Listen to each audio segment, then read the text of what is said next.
दिल्ली देश की राजधानी, लेकिन इन दिनों यहाँ एक अलग ही संकट गहराता दिख रहा है। गैस की कमी, महंगे सिलेंडर और बढ़ती हुई खाने की कीमतें। 5 किलो का छोटा सिलेंडर जो आम लोगों की जरूरत होता है, वही अब 1700 से 1800 रुपए में भर रहा है। 35 रुपए की थाली अब 90 रुपए तक पहुँच चुकी है। और इसी बीच रेलवे स्टेशन पर बढ़ती भीड़, हाथ में बैग, आंखों में चिंता। क्या दिल्ली में फिर से कोई बड़ा संकट आने वाला है, या ये हालात किसी और बड़ी समस्या की ओर इशारा कर रहे हैं? आज हम बात कर रहे हैं दिल्ली में उभरते एक ऐसे मुद्दे की जो सीधे तौर पर मजदूरों, छोटे कामगारों और आम जनता को प्रभावित कर रहा है। रिपोर्ट्स के मुताबिक छोटे 5 किलो सिलेंडर की कीमत 1700 से 1800 रुपए तक पहुंच गई है। सस्ती खाने की थाली अब लगभग 3 गुना महंगी हो चुकी है और कई मजदूरों का कहना है कि अब दिल्ली में रहना मुश्किल हो गया है।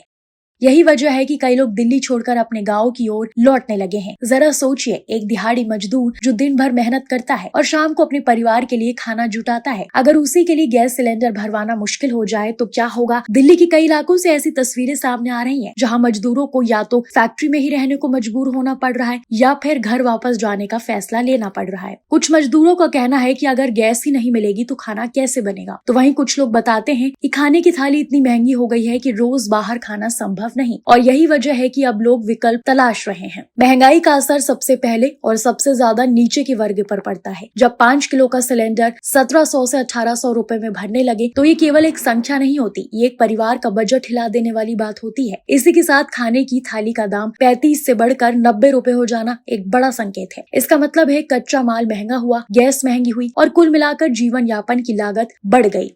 रेलवे स्टेशन पर खड़े एक मजदूर ने बताया, हम यहाँ काम करने आए थे लेकिन अब खर्च ज्यादा हो गया है। गांव में कम से कम खाना तो सस्ता है। एक अन्य व्यक्ति का कहना था, यहाँ गैस नहीं मिल रही और जो मिल रही है वो बहुत महंगी है, ऐसे में रहना मुश्किल है। इन बयानों में साफ है कि ये केवल आर्थिक समस्या नहीं बल्कि एक सामाजिक संकट भी बनता जा रहा है। इन हालातों के बीच कुछ लोगों ने ये भी कहा है कि वो संभावित लॉकडाउन से बचने के लिए गाँव लौट रहे हैं। हालांकि सरकार ने साफ कर दिया है कि देश में किसी भी हाल में लॉकडाउन लगाने की योजना नहीं है। ये बयान महत्वपूर्ण है क्योंकि ये स्पष्ट करता है कि अभी स्थिति नियंत्रण में है। लेकिन सवाल यह है कि अगर लॉकडाउन नहीं है तो फिर इतनी बड़ी संख्या में लोग क्यों लौट रहे हैं? दिल्ली के रेलवे स्टेशन पर इन दिनों भीड़ का एक अलग ही नजारा देखने को मिल रहा है। लोग बैग और सामान लेकर परिवार के साथ लंबी लाइनों में खड़े हैं। कई लोग टिकट लेने के लिए संघर्ष कर रहे हैं तो कई जनरल डिब्बों में जगह तलाश रहे हैं। ये दृश्य हमें पिछले संकटों की याद जरूर दिलाता है, लेकिन इस बार कारण थोड़ा अलग है। अगर हम इस पूरे मामले को गहराई से देखें तो इसके पीछे कई कारण हो सकते हैं। गैस की उपलब्धता में कमी, ब्लैक मार्केटिंग की संभावना, सप्लाई चेन में बाधा और बढ़ती महंगाई, इन सभी कारणों का असर मिलकर एक बड़ा दबाव बन रहा है। प्रशासन का कहना है कि स्थिति पर नजर रखी जा रही है और जरूरी कदम उठाए जा रहे हैं। साथ ही लोगों से अपील की गई है कि अफवाहों पर ध्यान न दें और आधिकारिक जानकारी पर भरोसा करें।